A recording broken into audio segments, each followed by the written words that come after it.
Thinking you're going to make extra dough because that rich man go say make you go carry gun on election day. I know that by snatching ballot boxes or causing mayhem on election day may sound like a means to an end to you. But beyond that, the consequence of your action is not for now, but for another 4 years. Can you boldly announce to anyone that you're a political thug or a man Friday to any politician? You know the shame, Abby. So don't sell your future just for one day gain. Violence is not a testament of real strength. Stand for what is right.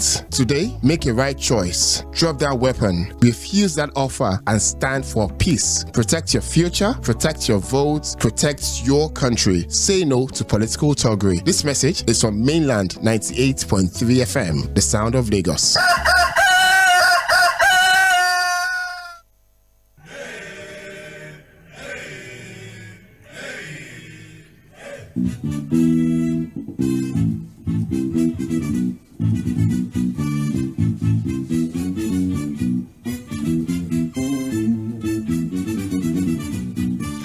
A very good evening to you. Welcome to the Tuesday edition of the Situation Room, live on Mainland 98.3 FM. It's a pleasure to have you join us. I would always run this conversation every Monday to Thursday from 4 to 5:30 p.m. With the Yoruba version coming up on Friday, the same time, 4 to 5:30 p.m. And of course, we'll have other lineup of political and current affairs programs where I will bring you up to speed on issues that affect our existence as a people, issues that affect how we're being governed, and more importantly, as we continue to demand for dividends of democracy, accountability in the public space, especially from those that we surrendered our mandate for. Yes, those ones that come to us to beg us, like the president said. He said we shouldn't pity him, that he begged for the job. So for those that have come to beg us, those that have come to sell propaganda to us, those that have come to sell their ideas to us, those that have played the "I'm part of you" card, eating corn by the roadside, all of a sudden relating with the commoners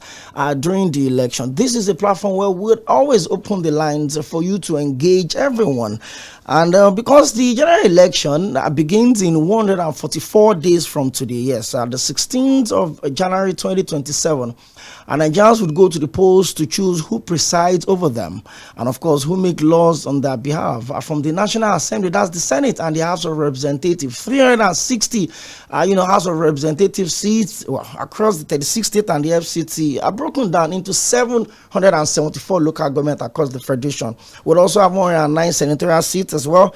So we've got, a lot of issues that would have to contend with in the line of this conversation. And one of them would have to involve managing information ahead of this campaign, so that we've always advocated that, people should be allowed or well informed in terms of how they make their political choices. So when they say elections have consequences, your actions and inactions during elections have consequences. So when you choose to vote for the wrong candidates, there are consequences to that. And when you even choose not to vote at all on election day, you decide to play football, and for some weird reasons, and there's always light on election day, so you choose to stay indoors, you don't get involved. So when the people that are involved have made those choices based on some very interesting sentiment or tribal sentiment, this one is my tribal person, I'm going to vote for him regardless of if he's competent or not. This person, we worship in the same church every Sunday, I don't care if he's capable,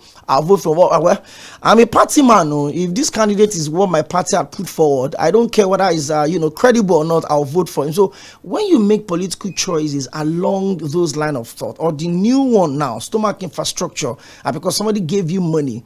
So there's something in that began, I think in Ondo State, they call it Diboko Sebe.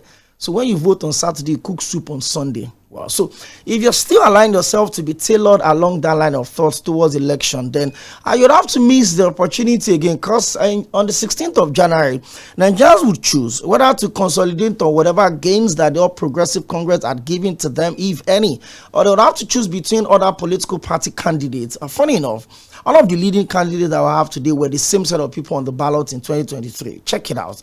At the APC, President Bola Ahmed Tinubu VP Shetima won the election in 2023. the ADC candidate, the former Vice President Atiku Abubakar, was the presidential candidate of the PDP in 2023. He's back on the ballot. Rabiu Musa Kwankwaso was the presidential candidate of the New Nigerian People's Party in 2023. He came fourth in that election.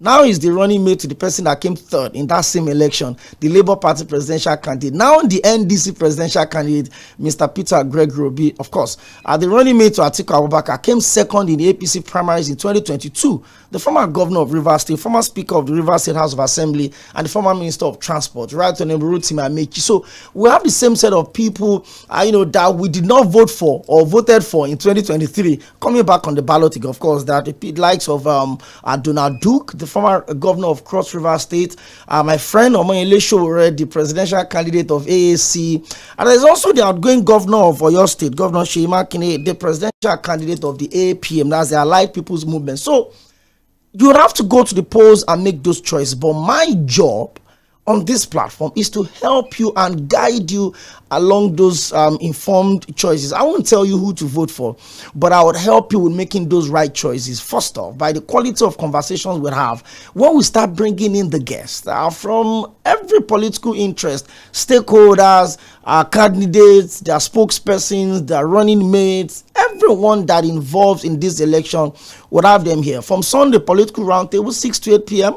Midweek politics every Wednesday, 1 to 3 p.m. The Situation Room, Monday to Friday, would always provide those platforms for us to talk. If you observe, since last week, we started a series of, issues around the crux of the build-up to the election before we start facing the politicians themselves.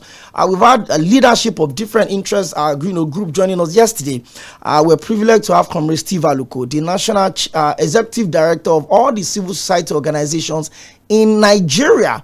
Met him when I was covering the national conference in Abuja during the administration of former President Goodluck Jonathan. He was the representative of all the CSOs and the CLOs at the national conference. And since then, I've been following on of the stuff he does. So he joined us on the show yesterday. And today, we're going to be looking at a new member into the political conversation. And that is going to be artificial intelligence. Yeah. A friend of mine posted a video. I'm sure a lot of us listening today will have seen the video where a family was captured at the top of one of the bridges, and then they were spreading clothes, and they were, and somebody posted, and I'm like, you are a journalist, you're supposed to be learned. You should know that this is AI. He said, no, it's not AI. I said, okay, look at the picture again. There was a bus in front of a truck at the back. All of a sudden, the truck seems to swallow the bus. Look at all of the plate numbers. You should know that this is AI. Oh, he said, thank you. You put it down. So what that means is this. If someone that is expected to be at that level in terms of fact checking could also get carried away with how real that video looks like, and then what happens to the people that are not, in quotes, as learned as some of us are privileged to be? The 2027 election is going to be colored with so many sentiments, religious sentiments. There's the conversation around the Muslim ticket, a Christian genocide, a religious cleansing, a tribal cleansing. There's just been a whole lot. So my job on this show, and with the guests that we'll be bringing before the politicians start coming in, will be to prepare you first off for what you should expect when the campaign starts and why you should make informed decisions when election comes in January and February 2027. Once again, it's a pleasure to have you join us on the show today. Well, what a way to start. And let me just get straight up into this one. My guest represents an organization that is deeply involved in primary data collection. I know they do a lot of risk and security analysis, market research, and because we have a country where, unfortunately, we don't have a very strong data pool where we can fetch from. We've not had a national head count in 20 years. That means the last time we had a national census was in 2006. I saw there were projections, and I always wondered, how do you develop a country when you don't have the exact number of people you are planning and making policies for? The census allows us to capture everyone: the age, the physical, the people living with disabilities, the ex-convicts, to cover every demographics. So we have a system where we're developing a country and we're making projections. Kano should be, Lagos should be. It's just like someone that wants to cook. You don't know the number of people you're cooking for. You don't know, even maybe some of them don't take salt and they don't take spice. They don't like too much pepper. Then you go to the market, buy a bag of rice, buy a cow, kill it, cook, and you find out that you're cooking for only one person.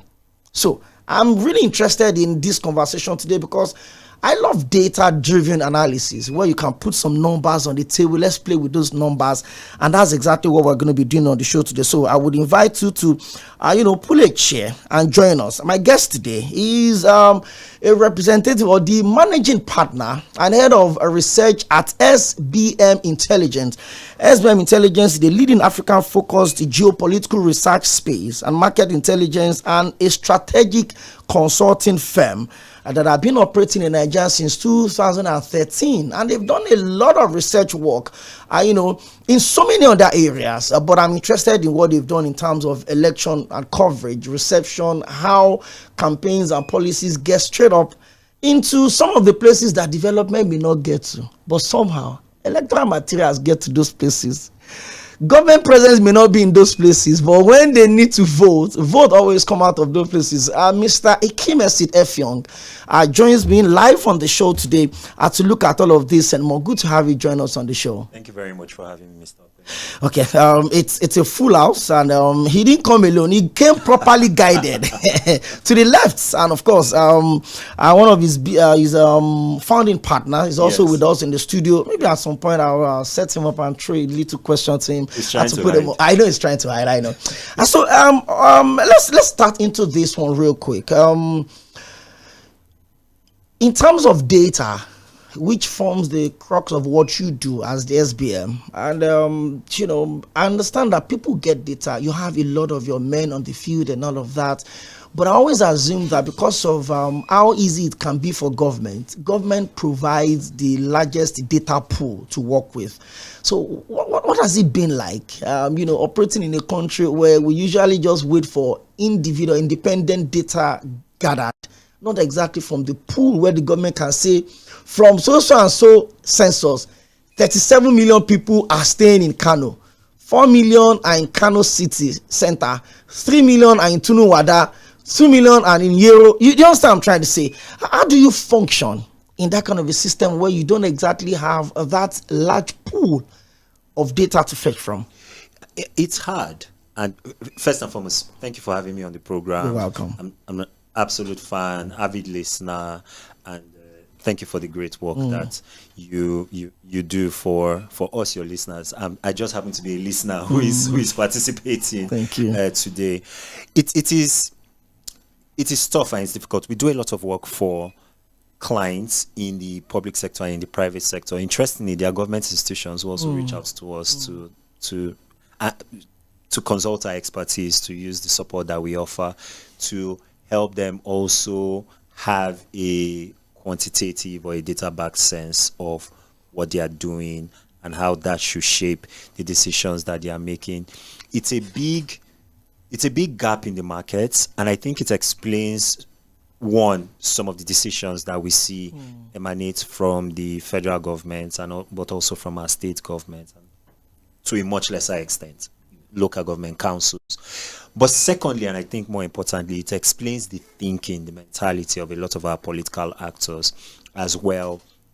When you have a political actor, for example, say that the solution to the cost of living or the housing crisis in Lagos is to have flatmates. To share residences, or my routine favorite is where you have politicians constantly telling us to go back to the farms, to go back to agriculture, like agriculture is easy. Like if it was easy to solve, we would not have solved it by now. Or you have a situation. So a lot of those actors, they are working based off of impressions. There isn't an understanding that, for example, the vast majority of Nigerians are employed by agriculture already. So when you tell Nigerians to go back to the farm, almost 80% of Nigerians are already on the farm. Directly or indirectly? Directly or indirectly, in that sense. When you tell people to when you tell people to basically share residencies and apartments, it ignores the fact that the current national housing deficit is, I think the current estimate for the longest time it was 17 million. It's been upgraded to about 21 million now. So where will people find the physical spaces in order to share? Part of our housing deficit problem is a supply issue, but then you also have a demand issue where a disproportionate number of people who own a disproportionately large share of national wealth are distorting the property market. Right? So in this same country where many Nigerians cannot afford rent, you have people who have 5, 6, 7, 8 homes, and those are the people who are defining the cost of the housing stock, where housing is being built, what type of housing is being built, and specifically for what type of the market is being built. So I say all of that to say that the lack of publicly available data, there's also a side issue that's connected to it, which is that there are parts of the public sector and the public service where the data exists, but ministries, departments, and agencies are sitting on that. We routinely find in our line of work, especially when we're doing client-based work, there's maybe sector focus. Maybe we're looking at palm oil or rice or gas or electricity or power, that you could go to the responsible agency, you could go to the responsible department, and they will tell you the data does exist, but it's inaccessible. You need to file a freedom of information request, which takes months, sometimes years. I think 2 or 3 years ago, there was a government report that was issued which showed that government compliance with freedom of information request was less than 10%. Extremely low. Yes, it was less than 10%. And some of the worst offending agencies were Ministry of Information. The Ministry of Information. Orientation. The Central Bank of Nigeria. So these are huge data banks in and of themselves in that sense. And the Federal Ministry of Finance. These are people who collect data as part of their work. So in a lot of cases, there are data banks that exist, but there are workarounds. So in there was a study that was conducted between 2018 and 2020. The report was published in late 2020 into 2021 called the National Multi-Indicator Cluster Survey. It was a partnership between the National Population Commission, a couple of ministries, including the Ministry of Finance, and they were supported by the World Bank, the UN, and the likes. And that is the closest thing that we have in Nigeria right now to a census, because they went to all the 36 states. They sampled probably close to 200,000 Nigerians of all ethnicities, age, demographic, gender, right across the country, asking them a comprehensive set of questions. If you've ever, for those Nigerians who are listening who were alive when the 2006 census was conducted, it was, I remember it clearly. I think it was 6 or 7 pages long. It's a very comprehensive. It's a very comprehensive survey. Even us at SBM, we don't do surveys that are large, because many people just don't have the time or the space to do it. And if you remember, during the last census, it was a public holiday, so that people would be at home, and people would have the time, they would get counted, and enumerators would be able to reach them much more easily. So the MICS and the report is publicly available, has like the most up-to-date estimate of population size, where people are in the country, what their preferences are, how many of them are literate. It was the MICS that came out that led to that very, I don't know if you remember, that very viral and somewhat controversial conversation around Nigeria's literacy rates, where turns out Nigeria's literacy rate is officially 64%, but literacy was defined as the ability to read, write, and speak, not just in English, but in any Nigerian language, any of Nigeria's languages. And there was a huge debate around that. So that's the closest comprehensive estimates that we have. And typically, when we are trying to validate or make assumptions for clients, or even for some of our reports, right, we go back to the MICS and just look at that. But even with that data is, if you look at when they started it in 2018, that data is 8 years old. right, as at now, and typically every census It's window 10 years. globally is 10 years. Exactly. So it's almost so like that data is pushing at the limit of relevance, and that's the closest we have right now. That's the closest, that and we it's have already now. almost going And out it's of relevance. Almost going out of relevance. So those are some of the struggles that we have. But then again, as my colleague who does not want to come to the microphone loves to say, that's also why we're in business. Okay, to fill in that To gap. fill in that gap. I understand, and I mean, I like that fact because I remember in 2006. I mean, I had an aunt that was part of the the census officials, and she was attacked in the village she was posted to in Koi. Koi is in Kaduna State, and she was attacked because she insisted on counting the people, and she told them that house you can't go there. Is the apologies is Eleha that is there, so you cannot count them. So okay, you have to count their legs. So they just arrange people in different numbers. And then she told them that there's no way you can tell me that in this room, there were 301 people in this room that I need to. And they tag that. We say you cannot go inside and you want to go inside. What are you looking for? So I think sometimes if you look at, I remember also that the outcome of the last census we had was taken to court. Yes, the numbers were challenged. That there's no how you would tell me that Kano has more population than Lagos. I think that was like the main crux of that argument. Can I tell you my favorite fact about the Nigerian census? So we've had, I really wish I could bring here because he tells that story better. So from when Nigeria became an entity in 1914 till now, we've had, I think, 13 or 14 exercises, something like that. If you look at the growth rates across every Nigerian census from 1953, which was the first really controversial census that we had, because from 53 it became clear that we were going to be on a path towards independence. Nigeria could have been independent in 53, 55, 57, but it was delayed for reasons that if you are familiar with Nigerian history, you know.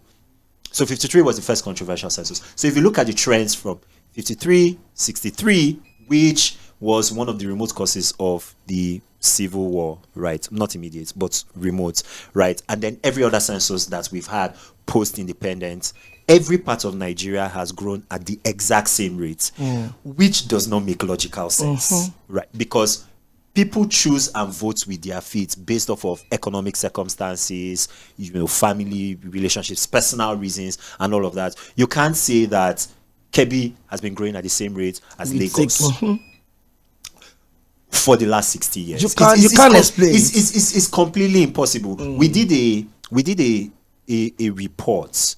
I believe it was in June or so. We published it where we were trying to estimate and understand internal migration. We talk about Japa from an external perspective, but people move within the country. Solid migration. Yeah, exactly. There's an internal Japa phenomenon going on. And some of the insights were very interesting. So, for example, nearly 80% of the respondents to our survey in the South want to leave the South. So the people, and oftentimes data is a lagging indicator of human reality. So oftentimes when people tell you they want to do things, they're telling you that in part because they have an immediate lived experience of friends, family, people who have already done what they want to do. And they feel like they also can break through if they migrate. Exactly, because the circumstances under which their loved ones made those decisions still persist and still exist in that sense. So we could have a census now, and you may find out that Rivers, Akwa Ibom, Cross River, let's leave the north, because oftentimes when people talk about the census, they go to the north. It's a different ball game. Yes, exactly. There. Rivers, Akwa Ibom, Cross River have grown at the same rate as they did in 2006, in the census before then, and on and on and on, which is it's not possible. It's not possible. It's completely devoid of reality. And these are some of the issues.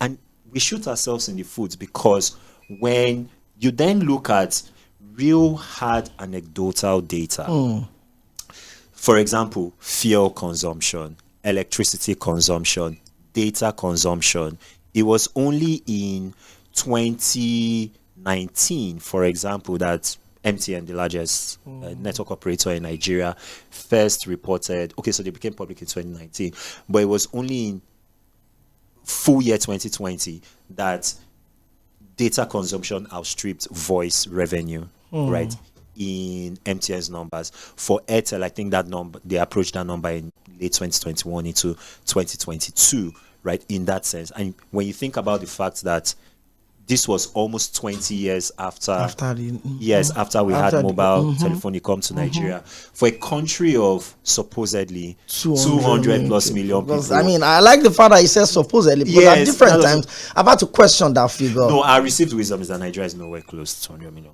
people. Yes. Yeah, we don't. Data consumption, food consumption patterns and all of that. Fuel consumption in Nigeria, even with the wavelengths in fuel prices, has been between a band of 33 to 37 million liters every day per day for since when did we start looking at those numbers? 2014, 2015. And I also remember that number was static during COVID, even when there was nationwide lockdown. And I remember the then president of the Senate, Bukola Saraki, questioned that figure that during COVID there was lockdown. There was no movement. How come we're still consuming the same amount of liter that you say we're still consuming every day? But I mean, I like how we threw this conversation open right now, Mr. Effiong. But let's come to SBM itself. What do you guys do?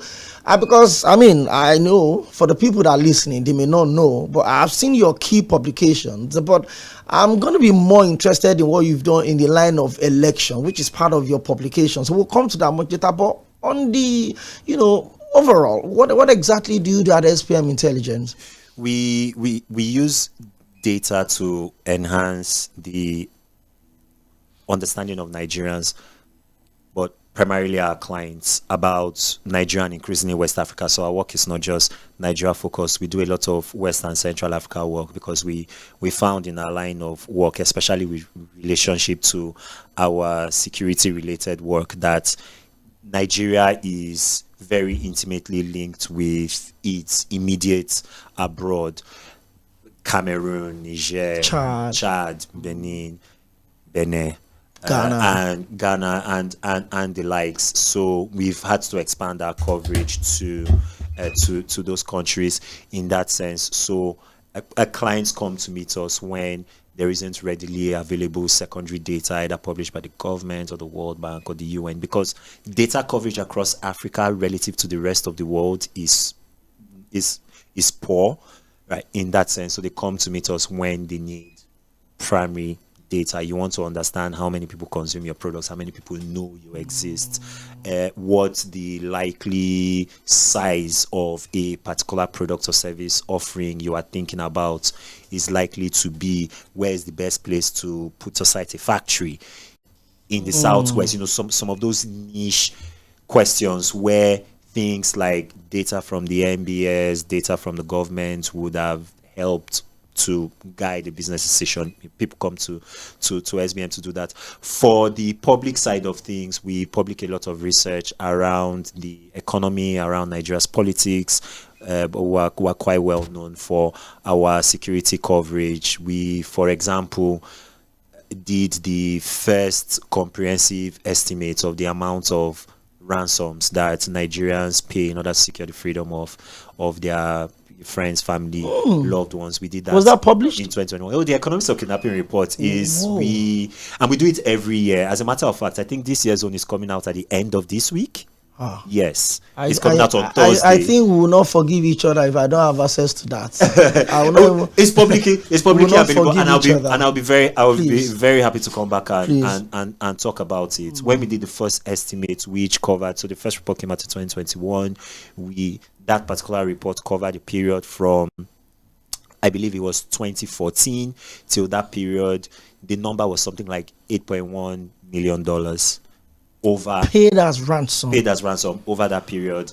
And every year since then, we've not had, and these are for verified amounts that we can track. We've got multiple sources of corroboration, right, for them. But as we always say, these numbers are an undercount.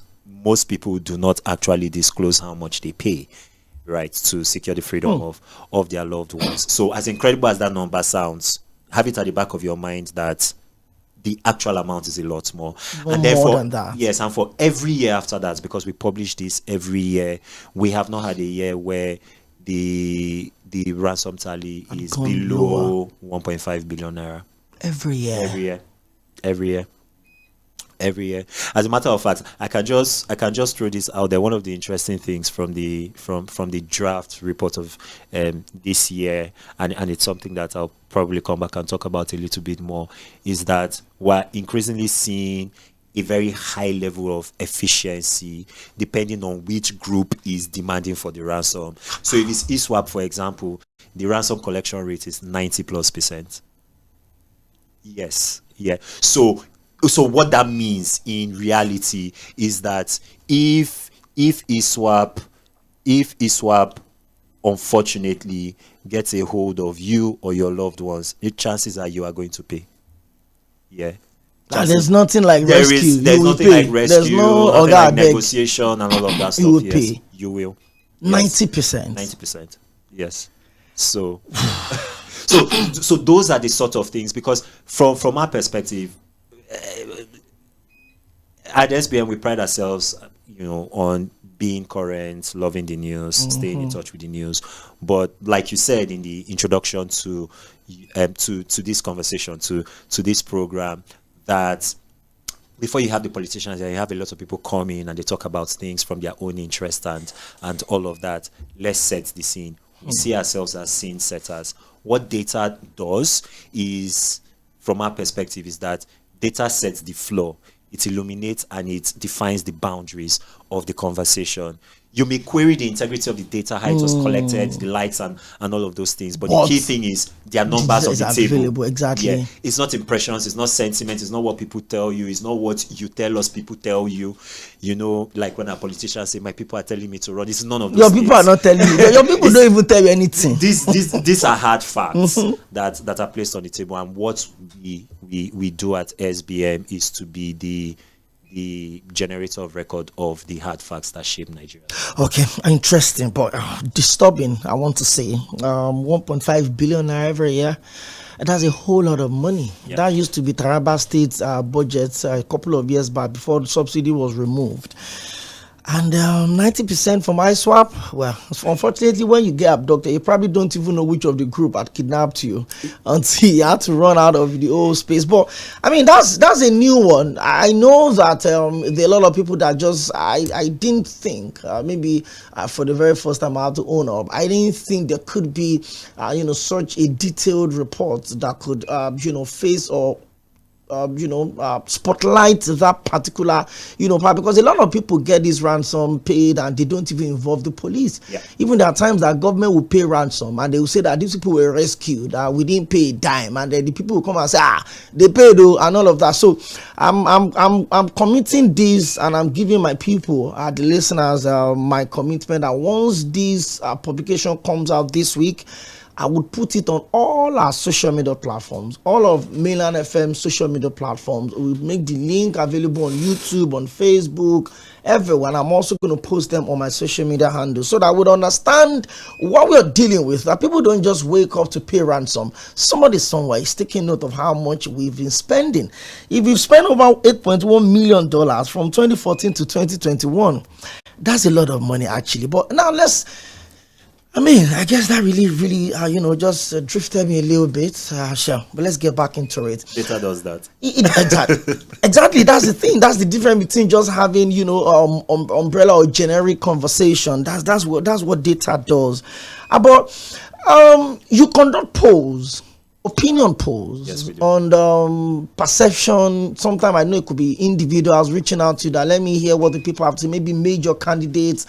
And sometimes, Mr. Effiong, some of these polls, I don't know, let me not preempt you, but how valid are these polls? Because I remember in 2022 into 2023, a certain candidate was leading on all the online polls. Oh, he's good to go. And then when they saw the result of the election, he didn't even come second. I mean, he didn't even win the election. So we understand how these things work. But from your own perspective, how valid are these polls, and what could influence the change where a candidate is leading on the polls and on the actual ground, the result is different? I love this question. I get asked this question a lot. Whenever I'm talking about election polling, I used to love this question. Yeah, but yes, I see polls as someone who works for an organization that has done this in in the last 3 election cycles, and we've already done one in this cycle, so make that 4 election cycles now, and we'll do a few more. Polls are not prophecy. Polls are a snapshot of the thinking of a particular set of people at a particular point in time. So people are allowed to change their mind. People are allowed to, and the thing with politics, especially electoral politics, is there are a lot of fast moving developments that can shape the perception of a candidate in the minds of the electorate. I like to see the electorate like, and I'm not saying voters are children, but I like to see them a little bit like children, where you place a number of options in front of them. If you have a child, or you have a nephew or a niece or anything, you've definitely experienced this, especially when you take them shopping or you're in the supermarket with them, and they want this and they want this and then they want this, and then they suddenly don't want this thing that they said they wanted 5 minutes ago and the likes, because they're constantly being presented with new information. Right, a revelation may come out. Someone has a candidate that you liked has an offshore account. He was involved in a particular deal and then a couple of years ago, and it changes the perception of people. We literally saw this during the first poll that we did in this cycle. So we have what we currently call the voter sentiment tracker. So lots of people have been talking about, would the president get a second term? What would be the nature of the majority in the National Assembly? What states, considering that the APC currently controls 31 out of Nigeria's 36 governorships, would the ruling party have at the end of this cycle? What states would they hold? Would it be more? Would it be less? And on and on. And you have this revolving door of political commentators and analysts, and I'm not knocking them by any means. We certainly need that guidance, right? Going on TV, going on radio, coming on programs like yours and talking about things as they see it. And to our minds, we're like, who's asking Nigerians what they actually think about what's going on? So we decided not to do sort of your usual poll, and we decided to start really early. So we started the data collection for the first wave of our voter sentiment tracker in February and March of this year. We polled Nigerians in all geopolitical zones, and we basically asked them how they felt about the country, whether the country was heading in the right or the wrong direction. 8 in 10 Nigerians say it's heading in the wrong direction. What they think about the favorability ratings of the main candidates. I'm not sure it will surprise a lot of listeners to find that the president has the worst net favorability rating of all of the major candidates. Peter Obi has the best, followed by Kwankwaso and then Atiku. We also asked Nigerians who they thought would win. Now, here is where the data, sort of during the data collection phase, actually evolved and changed, and we actually saw this in real time. So if you remember, in March, that was when the conversation around the grand coalition coalescing around the ADC was happening. We were already in the field when it was happening, and for myself and my colleague who is here at the back end, the voter intention in favor of the ADC was initially high. But as soon as the announcement was made that first Peter Obi was leaving, and then Kwankwaso was going to commit, and then Atiku was non-committal, and then Peter Obi joined the NDC, the voter intention of the NDC suddenly, in fact, the NDC wasn't represented in the data, but it spiked from the out of nowhere. Yes. So by the time we publish the report, and you go on our website and you see the report now, the voter intention for the NDC is the highest. Wow. And just for that little move. It changes everything. It changes everything. And then the voter intention for the ADC is actually worse than the APC right now. Yes, yeah. The PDP is a rounding error. I'm sorry to all the No, it's all right. It's a reality that we're dealing with at exactly. the moment. So that's what polling does, right? President Trump's approval rating is 34% now. By next month, it could be 30, it's 29, or the likes, right? And all of that. I was watching an interesting YouTube video about Estonia, it's a small European country. Almost nobody thinks about it. The Prime Minister of Estonia right now has the worst approval rating of any European leader. It's like 8%. But his political party came into power less than 2 years ago with a landslide victory. So it's like polling is so I say all of this to say that the ultimate poll is the election.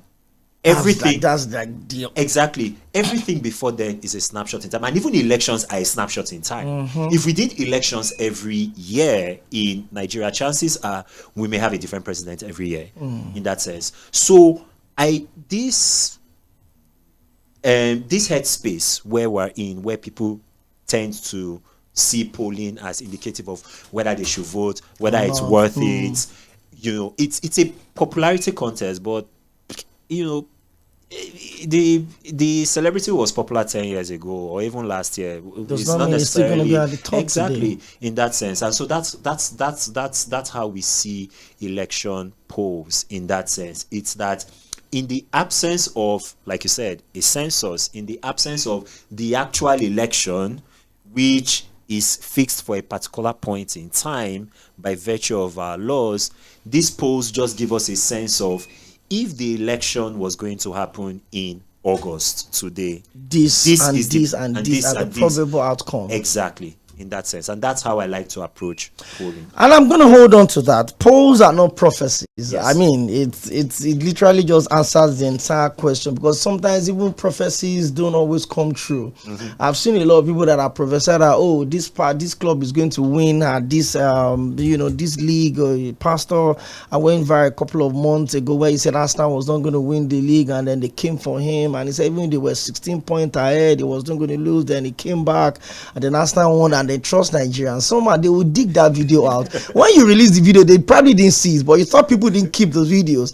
I've also seen a lot of people come out and say, this person is going to win. I was very intentional about asking, because sometimes people make reference to, but 3 months ago, this candidate was leading. He's been rigged. They rigged him because the poll said he was leading, and then the actual results say something different. But let's come to 2027 election.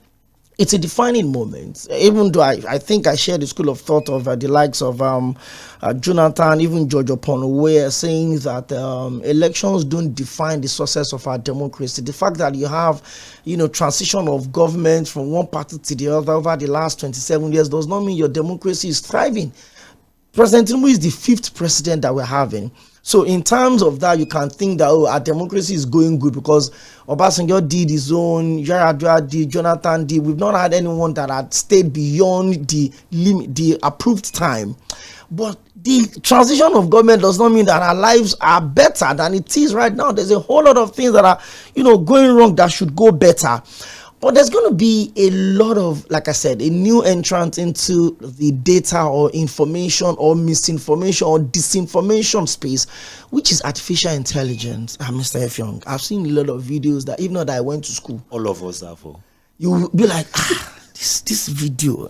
You have to relax before you even share it first, because it looks really clean. Like it looks every aura of perfection. And I'm very sure that before now till the election day, people will still get better in all of this. Are we sitting on a gun, on a, how do they call this thing? On a cake of gunpowder? If we don't handle this artificial intelligence side in terms of information gathering during the election. Or when I say during the election, I'm not talking about the voting day now. I'm talking about from now, the campaigns, election, post-election, in terms of results, in terms of facts or data that will be published. Do we understand what we have in our hands? The data will seem to suggest that Nigerians sort of do. So as part of that voter, the short answer is, are we sitting on a gunpowder keg? Yes, we are. We are, if we don't manage this. And it seems as though Nigerians recognize that threat. So as part of the voter sentiment tracker that the first wave of the voter sentiment tracker that we conducted, we asked Nigerians questions around artificial intelligence, because this election is actually not going to be the first election where artificial intelligence will be making its presence felt. But this one, Nigeria, it looks like. But yes, but the way we say it in the report is that this is going to be Nigeria's first AI election. Properly said. In 2023, the number of Nigerians who knew about ChatGPT, large language models, and all of that, it wasn't this much. It wasn't this built out. They weren't this rolled out. I'm not even sure the AI barons themselves even understood where AI was Going to how large you could get back then. But we already saw about an element of misinformation and disinformation during that election cycle. It's also worth mentioning that misinformation and disinformation is not just a product of the age of technology. Misinformation and disinformation has existed for a very, very, very long time. In fact, as long as the written word and the printing press, right, existed, lots of people. It was quite interesting. I was watching a documentary recently, and apparently, after the printing press was invented in the mid 1500s, first it liberated the ability for people to write and publish things in their own language. It ended the industry of scribes, so people who were hand copying books, right, over the ages. But then it also democratized access to religious texts, primarily the Bible. Do you know the next thing after the Bible that the printing press also enabled?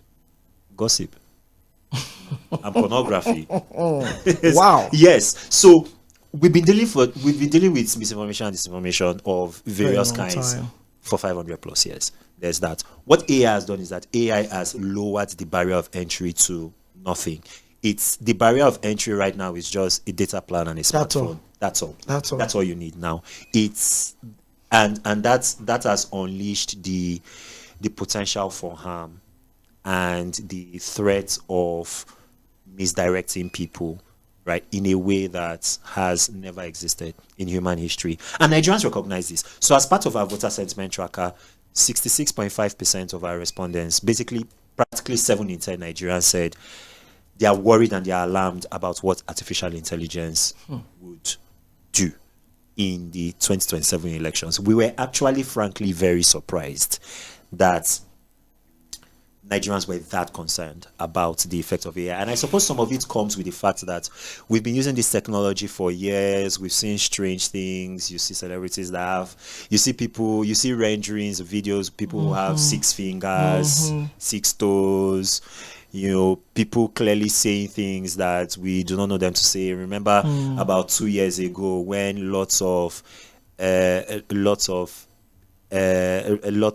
crypto scams, lots of Ponzi schemes. They were using popular the faces of popular celebrities, pastors, religious leaders. I think there was even one involving the president himself, right? And the likes. And so maybe Nigerians understand intuitively that, okay, it is crypto scams and MMM and its cousins today. It could easily be result sheets and IREV and IREV voter returns in January 2027.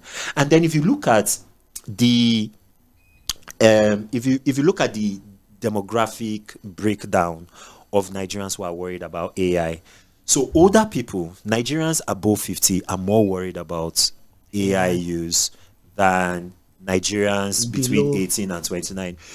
Which sounds interesting because if you think about it, all of us have a parent, an aunt, an uncle who shares this very fantastic and ridiculous videos. And they will convince you that it's real.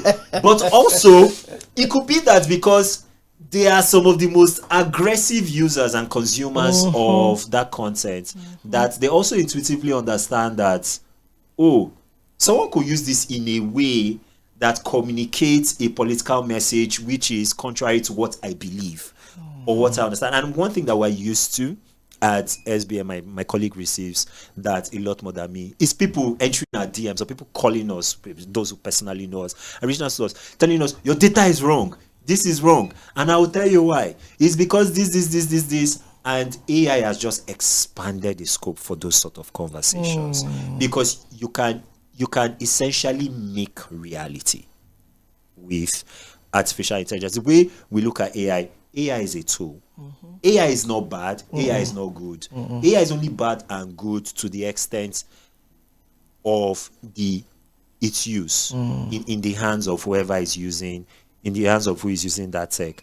And then Nigerians who have a university degree or more are far more concerned about AI's effect on the elections than Nigerians who only have a secondary school education. But even with Nigerians that only have a school certificate, half of them are concerned about AI use.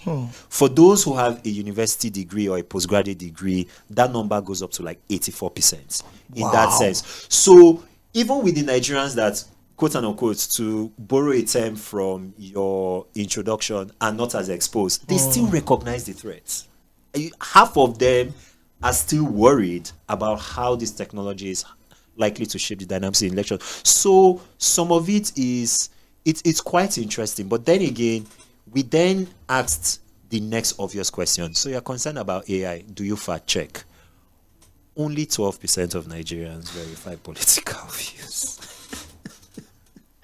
And that's where the work lies. And then it's worse depending on where in the country you're in. So if you're in the Southeast, 4 in 10 Nigerians in the Southeast do not verify information.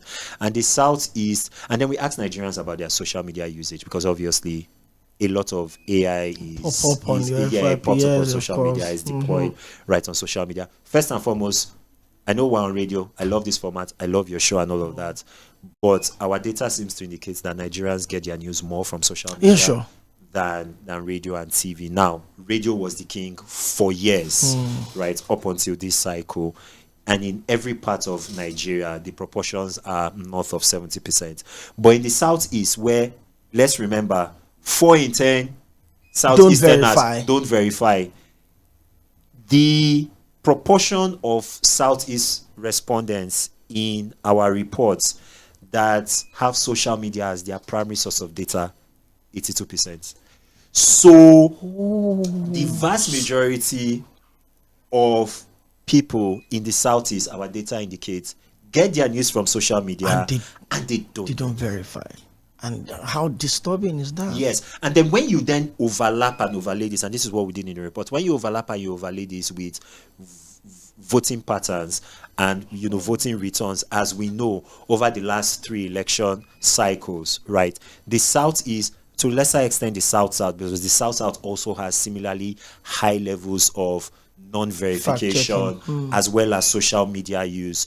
Those 2 regions have consistently voted for the opposition. So when you have a situation where you have an unpopular president, according to the opinion polls, a relatively new technology that is redefining how people consume content, the fact that social media is now the dominant source of news for a majority of Nigerians, and then you overlap this in the 2 regions that have consistently voted for the opposition in past election cycles, and the current president is distinctly unpopular, in part because of some of the political moves and actions he has taken during his first term.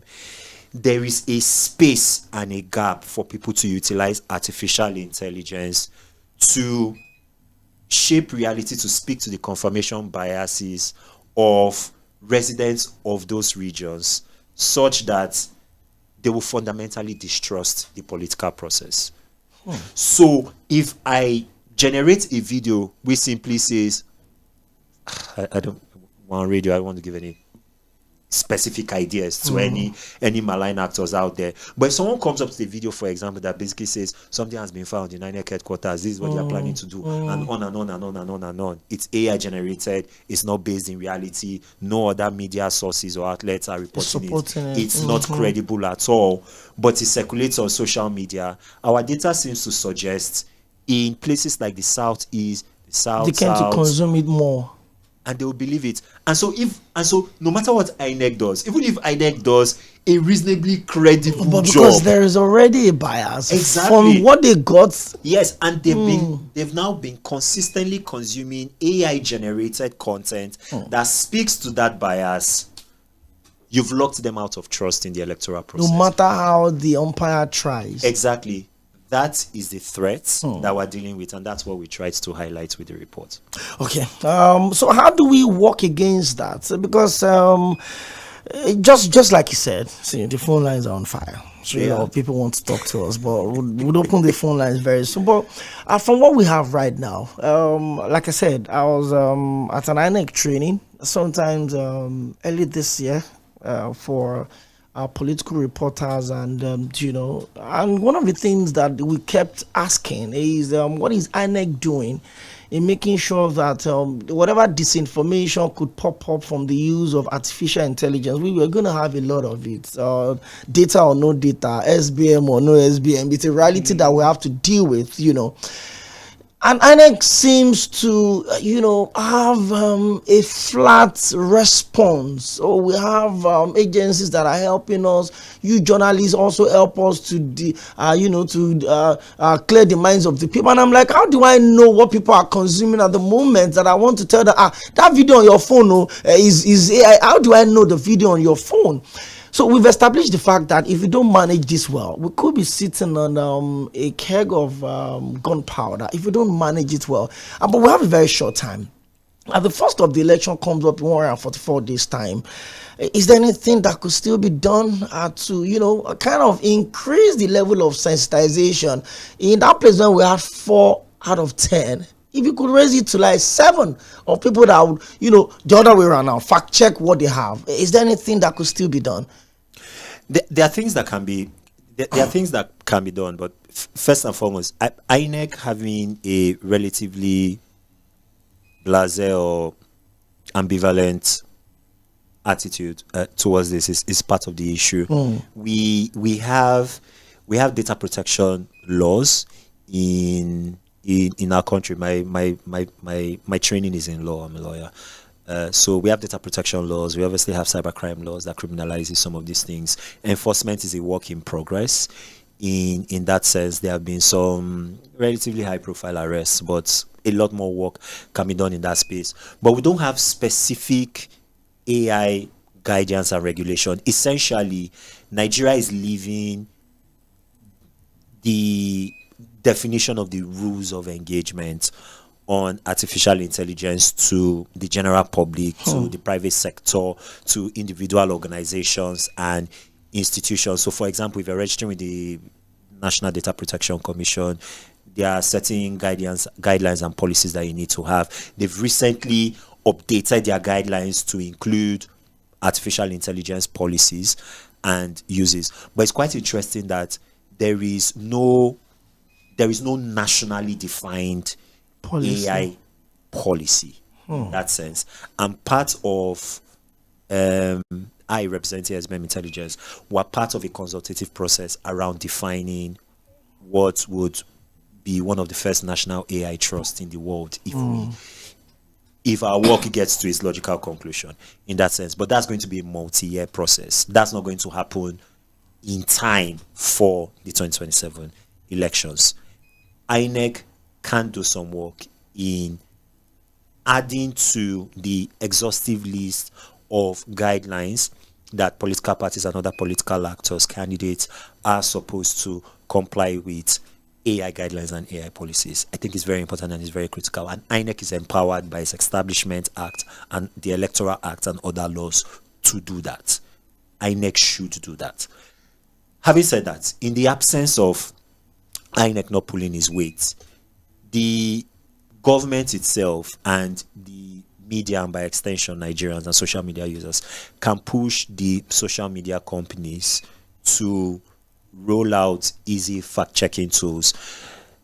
Some of them already exist on Meta, on X, on Meta platforms, on X and the likes. But as we have seen, those tools have existed because other countries in other jurisdictions have done the hard work in terms of regulations, especially the EU, and Nigeria and other countries have been the net beneficiaries of that. But in the age of Trump, with the United States essentially trying to push the rest of the world to be more free speech oriented, is how they define it. Other people will define it as them, as the US trying to get the rest of the world not to regulate American companies as tightly. But that's a political debate. It depends on what part of the divide you are on. Nigeria can insist on the social media companies regulating AI use better. There are tools now on YouTube, for example. they are made with AI labels. They are made with AI labels also. You just on see there, X. it's AI you can content. just see it, Just yes, somewhere there, AI exactly, content. and all of that. You could encourage the social media companies to make those labels more prominent. Exactly, Maybe because a lot of people just get carried away with the content. They don't even see what's there. Exactly, or you can have regulation that forces the tools, or Nigeria can collaboratively work with other countries, with the EU, form a global partnership that forces these AI chatbots and these AI creation tools to maybe have a disclaimer at the start of the video, right? That basically labels, this as clearly AI generated content in that sense. I think also the media can do a lot more work in terms of fact checking. One of the things that I've been proposing is for media platforms to have fact checking segments, either in their news bulletins or on political and current affairs programs like this, where you might take a trending video on social media, online, and basically just dissect and break it down to define whether it is AI generated and real, or it's not real. Because one of the problems that having a lot of AI generated content creates is what is called the liar's dividend. So what that basically means is that if you have a situation where there are a lot of AI videos, AI pictures and snapshots out there, and you're basically forcing people to constantly have to determine whether this is AI generated or not, it may get to a point where legitimate content people will begin to pass off as they'll be able to so it's a dividend that favors the AI, the guys who are the AI generated end of things, and it erodes trust in the media, it erodes trust in information. It also, from an electoral standpoint, it also means that they have difficult now, because we are now entering a situation where if an inconvenient video of a particular person comes out online, the default response is not real, it's AI generated. That's the liar's dividend in action. And we've seen a lot of politicians play with those words. I remember, I think we shared this at the reception, where the former governor of Edo State, that video that went viral. Even very recently, the senator from Osun, Senator Fadausi, saying that it could have been AI doctor. But let me remove you from being a researcher with SBM intelligence. Let me talk to you like a Nigerian, like someone that is politically exposed, someone that is concerned about the outcome of the 2027 election. Do you think this whole artificial intelligence, in terms of how the information goes out and how we consume it, how we interpret it, how we spread it, especially if it suits our agenda and all of that, do you think it will give, or from your own expectations now, do you anticipate a negative effect on the election or a positive effect on the election? And this is what I mean. You said something very important right now, that I'm trying to see if you are presenting facts at the tribunal, for instance, to challenge the outcome of an election, and somebody says, oh, that is an AI generated information, and there's nothing showing that it's AI. I mean, whether we like it or not, somebody can wake up one day and put up an AI generated image of a leading candidate announcing that he's stepping down from the election on the eve of the election, and then the video will go absolutely viral, such that even when the number of people that would have consumed it will be more than the people that will know that it's an AI generated image. So what is your projection on this, on the outcome of the election, and then we'll have to start picking calls? I think it will be mixed. We would have negative effects. We would also have positive effects. Let me talk a little bit about the positive, because oftentimes the conversation around AI can sometimes devolve into, in big English, the technical term is doomerism. So people just thinking that it's all negative. This is the only way you can use this technology is for everyone. All of that stuff is to cause harm. We saw with the recently conducted elections in Osun State, right, that a number of tech startups and civic tech companies utilized AI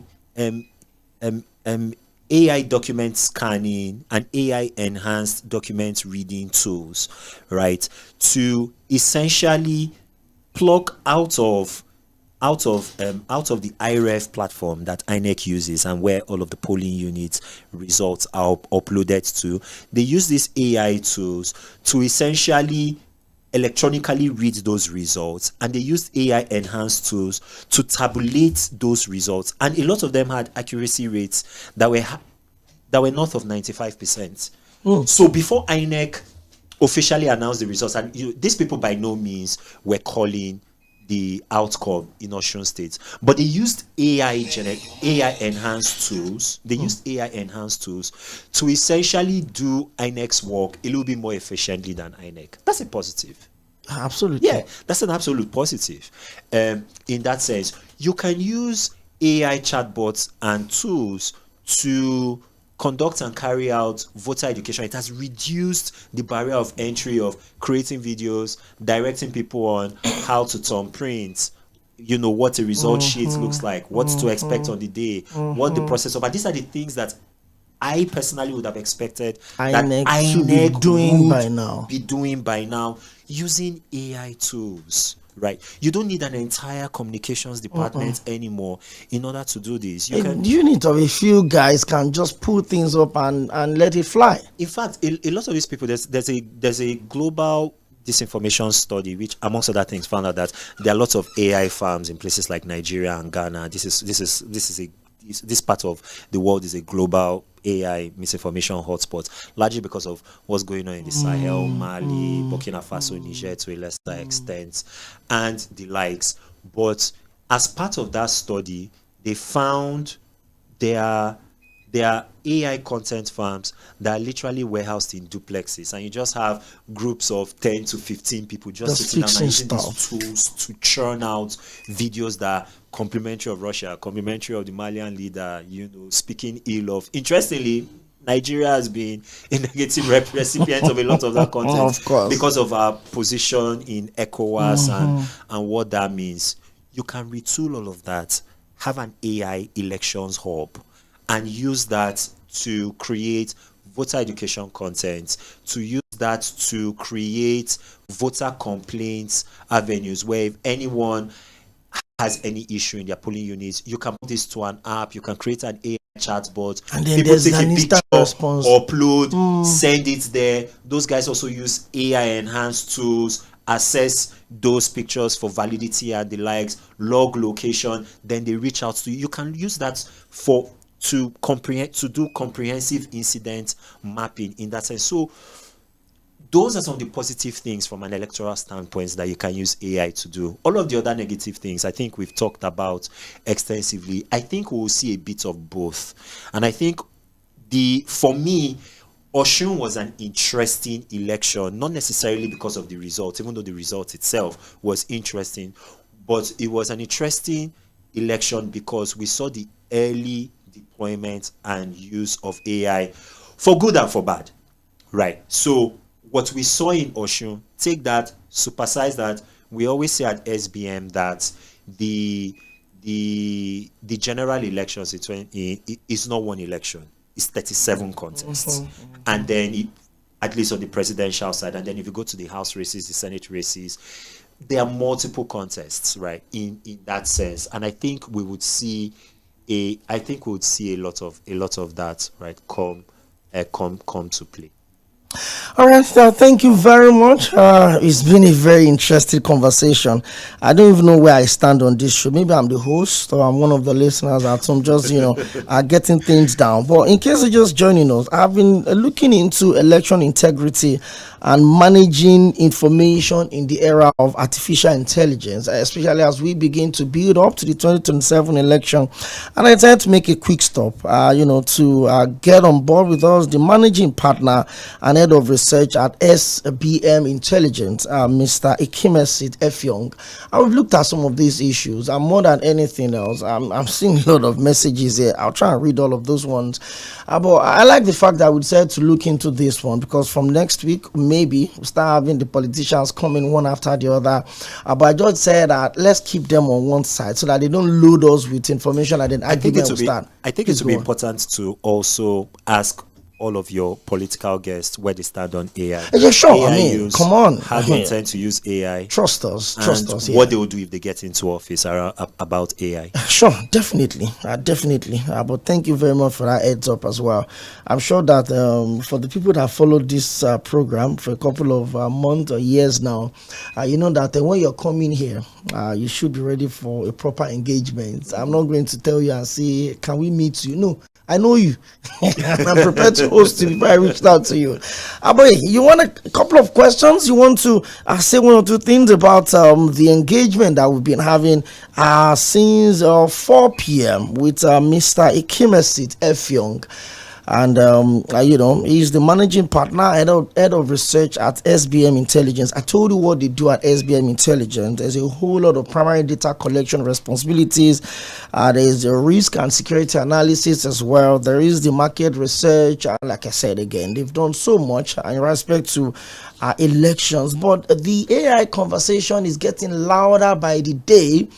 And even some of our journalist friends are falling victim of all of those things. And, but let's keep the conversation going. 09136000410. Let's pick a couple of calls. I will also read the messages that we have here before we call it a day. Good evening to you, your guest speaker in the studio and the entire staff. This is Samuel Ajayi from Lagos. This AI is a welcome development in our public cyberspace in conjunction or partnership with NIMC, INEC, NIS, and other government agencies that safeguard our data protection, privacy, and other digital information before, during, and after the 2027 general election. I would suggest the Director General or senior public service officers should not be involved in campaigning for our politicians or in the rigging of the elections. They should be free, fair, credible, and transparent. I urge every Nigerian from 18 years and above to secure their PVCs and vote wisely. Thank you very much, Samuel Ajayi from Lagos. Okay, this Chris Okay from Ikeja. Greetings to you. Good evening, Okpe. Greetings to your guest, whom I really appreciate a lot from all he has shared with us. I strongly would love the media to push for a well-coordinated census, which would really help us to grow as a nation. But my dear, is our leaders who had failed to do the right thing. It is well. This is Chris, okay, from Ikeja. Okay, thank you very much. Good evening to you, Okpe. Thank you for the guest you brought today. Please, can I get, okay. You're asking for the recording of yesterday and today's interview. Trust me, the link will be made available on our social media platform. But let me quickly pick a couple of calls before we leave. Hello, good evening. Good evening, Mr. Okwe. You're welcome. Yeah, good evening, and good evening to your guest. Good evening. I appreciate the explanation of AI from your guest. I think if I listen very well, the objectivities of aware is misinformation. If I'm correct based on what he said, and I hope the Highness will sit up in order not to cause confusion in the incoming election. Because I think you're going to give an example. Even before INEC, make a pronouncement, he give the example of Auto State. In a kind of announcement has already, blown up in the air. In exact, without the concept of INEC. So you can see the danger of AI, which Nigeria we are not conversant to. You remember, Mr. Okwe, last election 2023, what is the complaint of INEC? He said their server was hijacked, and this is caused a lot. That is why Mahmoud Yaku go on, on direct counting. That is paper, submission. So I think based on what I'm trying to explain, AI is the objectivity, the confusion arena. If I may be right, based on this explanation, which we need to be very careful. Thank you. Thank you very much, Alaji Suba. 09136000410. I have messages to read, but we have to pick the calls as well. Hello. Hello. You're welcome. Thank you very much. My name is Prince Wyatt, calling you from Oshodi. I want to throw a question to your guest in this studio. Is this area of it, is our person not going to mismanage this coming election? Because when you see somebody else, the chair, the owner of that year, change different thing, is it not going to bring confusion to the country That's my question for him. Who I wanted to please attend to this. Good evening. Thank you very much, Prince Wise. I will just allow if you want to respond as the questions are coming in. Prince Wise is saying that the level of confusion, I've said it a lot of times, there videos would come out leading to this election, and I'm not trying to sound like a prophet of doom, but it's the reality that we'll have to deal with. Are we ready? Are there things that could be put in place to combat that? Let's do this real quick because we have a lot of calls that are coming in. I think it's to empower end users, everyday Nigerians with the right fact checking tools, but also to develop that fact checking spirit. So the way I always like to describe it is, you're not Mainland FM, you're not a TV station, you're not. When you watch a thing, pause before you get that impulse to share. Pause. Ask yourself those tried and true questions that you as a journalist, myself as a lawyer, right, are familiar with: who, what, where, whom, why, right? Who's making this? For what reason? Where did this happen? Why do they want me to think the way of what this yes video exactly is saying? Exactly. Why do they want me to think right this way? If you're able to answer those comfortably and you are sure, and always fact check. It's like you live in Surulere, there's a video online. This is my favorite example. There's a video, you see a video on WhatsApp about the National Art Theatre, the Wale Soyinka Center of Arts and Culture on fire. But you live in Igomu. I mean, just come outside, step out of your window and check. What's happening? And all of that stuff. Always verify before you share, and I think you would hardly go wrong. It's because people are there's always this impulse to either be the first to say something or to rant, and I mean, or first to go share, off. you want to pull up the numbers, exactly, or you want to have an opinion about things. You don't need to have an opinion about everything, right? Okay, Mr. Loyalty from Ikorodu is texting. Good evening to you. Thank you for the good job. Some real presenters and some analysts are also part of it. Imagine a journalist said he's now aware of student loan, and a presenter on radio said he doesn't know what AFCC is doing with recovery loans. All I can tell you is that we are also part of it. Used for student loan because I use AI Meta on WhatsApp. That's the Loyalty from Ikorodu. Okay, Femi from Lagos says, good evening to you, Okwe. AI is not the problem for the people. When the mind of the people are impure, their land and deeds are also impure. That is Femi from Lagos. Okay, good evening to you, Mainland FM. Your guests have spoken really well. The problem with AI is not the problem with AI is not the problem. Okay. But the people using it, I think you're trying to say that the problem with AI is not the app itself, but the people using it. AI is for good, just like social media and every platform. The 2027 election poses more threats, and the AI just added to it. A lot of people would have to sit down and verify information before sharing it. Just like your guest have said. That is Stephen from Ikorodu. Okay, 0913600410. Good evening to Mainland FM. The guest today spoke about how the government can collaborate, but how will the government collaborate when they are ready to use AI to rig election themselves? And the government would have to play a major role in leading the engagement, and the people would have to fall into it. Mainland FM is doing a good job. Thank you very much for always having our time. That is Femi from Ojo. Okay. Good evening to Mainland FM. Your guests today have spoken really well. The context of election goes beyond AI. Sometimes the people know who they want to vote for, and they are not carried away by misinformation coming from AI. But thank you very much for helping us with this information. We are good to go. Okay. You will always find a way to campaign. Obi for president 2027. I mean, it's your right, so I have to read your message in full. Okay. This one says, Mainland FM, you have raised the stake, and I hope that this can be sustained. The debate around the 2027 election is more than what the people are looking at. The ruling party seems to have perfected every means of winning this election, including capturing almost all of the states. The opposition will need to come together to have a chance at defeating President Bola Ahmed Tinubu at the polls. Otherwise, it is going to be a repeat of the 2027 election, and APC will win again. Okay. That is Bolan from IKD. I'm sure that is supposed to be from Ikorodu, if I'm not mistaken. So let me leave all of this for now. Let me come back to my guest. We're building towards the election, and let's even move away from the AI conversation for now. Okay, let me pick these calls real quick. Hello, good evening.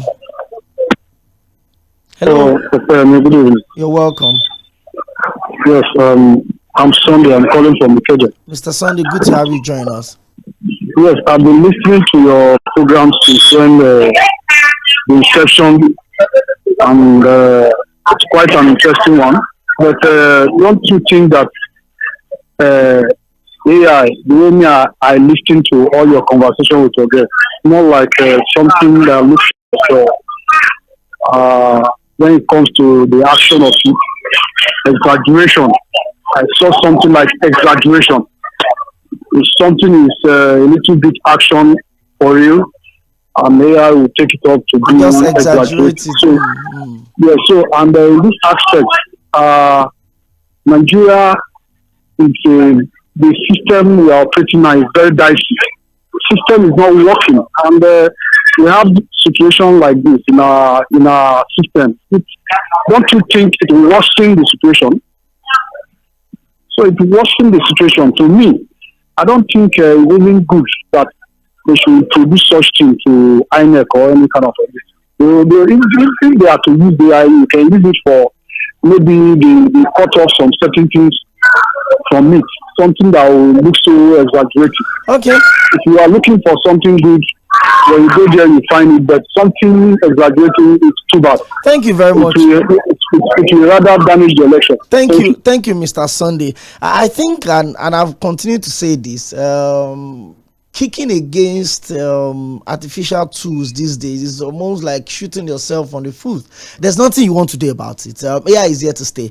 I'm even sure that the people that invented it probably didn't even have an idea of what the damage or the positivity it could come, because with the way it's going right now, I've said this, that some people they will develop things that you can literally pick somebody you are talking to over the phone and maybe bring them into reality. But beyond all of this, are you confident? So outside of this of the AI conversation now, there are other templates that has to align. When they say the stars align for us to have a good election, and INEC plays a major role in that debate because constitutionally they've been empowered to conduct a free, fair, and credible election as expected, even though there's been a lot of question around that. But are you confident in what we have going into the election? 144 days from now, the conversation now is shifting from what could be to what they want us to believe, because the campaigns have started. Are you confident in that system, Mr. Effiong? This is putting me on the spot a little bit. Okay. It's okay. So I can tell you what Nigerians are saying. So right now, 66.4% of Nigerians, according to our voter sentiment tracker, don't have a lot of confidence in INEC. That's almost 7 in 10 Nigerians. That's a lot. That's a lot. That's a lot. That's a recipe for significant distrust in the system. And that could affect how people would receive the outcome of the election. Indeed. In fact, one of the things that we are looking forward to watching closely with the second wave of our voter sentiment tracker is to see whether because we're doing that right now, and this is in the wake of Osun, is to see whether that number, either that proportion either goes up or goes up, of which would indicate more distrust, or comes down, indicating more trust in INEC. I think part of the issue is that INEC does not communicate as much, as well, and as effectively. That's a lot of problems. As it should be, and that's a gap that, again, AI can help plug. Right. But Mr. Sunday is saying that we should not bring too much of AI into it. No, so see, we are already consuming a lot of AI-enabled, AI-generated, AI-facilitated content. I'm looking at the categories in our report now of some of the threats that some of the election-related threats that AI can produce, and one of it, although this is a medium risk threat, is AI written slop news stories on fake websites. You suddenly see websites come up with so and so candidates. This was what he thought about X thing in 2022 or 2021 or the like. So this is what he said about. Even worse, this is what this person feels about a certain ethnic group, and it's just an elaborately written story that was just that was basically just AI generated content. But INEC can flip that and use that to educate. Alaji Subar is texting. A lot of messages we can't take today. Do you know the issue of AI has caused division in America? Some are opposed to it, and that's why Americans are going all out to educate Americans on the usage of same. Okay, thank you very much, Alaji Subar. Good evening to you. Thank you very much for the guests that you brought for the show today. AI is going to play a major role in the 2027 election. Fake stories, fake stories, unverified stories, and so much more will dictate. But with conversations like this, we would get more enlightened going forward. We have to go. Don't forget that by 5:30 we'll have Mainland FM Global News, and by 6 o'clock I will still come back here to take you through the world of sport on Sports Crew 6 to 7 p.m. Chelsea are kicked off their 2026-2027 Premier League season with a hard 4-3-2 victory in a London derby yesterday at Fulham at the Craven Cottage. I will talk about all of that and more by 6 p.m. Thank you so much, Mr. Ikemesit Effiong, the managing partner and head of research at SBM Intelligence. And I would not forgive myself if I don't appreciate the person that reached out for us to have this conversation. Super fan. It's a big fan. And thank you very much, madam, for reaching out. Thank you very much, everyone, for being a part of the conversation today. I can assure you, with this feedback that we have, my guest is going to come back on this show as we build up for the 2027 election. Once again, this program returns tomorrow, same time, 4 p.m. But by 1 p.m., join me on Midweek Politics, 1 to 3 p.m. Another 120 minutes of hardcore political conversation on radio. But before then, I keep your dialogue on Mainland 98.3 FM because we are the sound of Lagos. Next up is Global News. Stick around.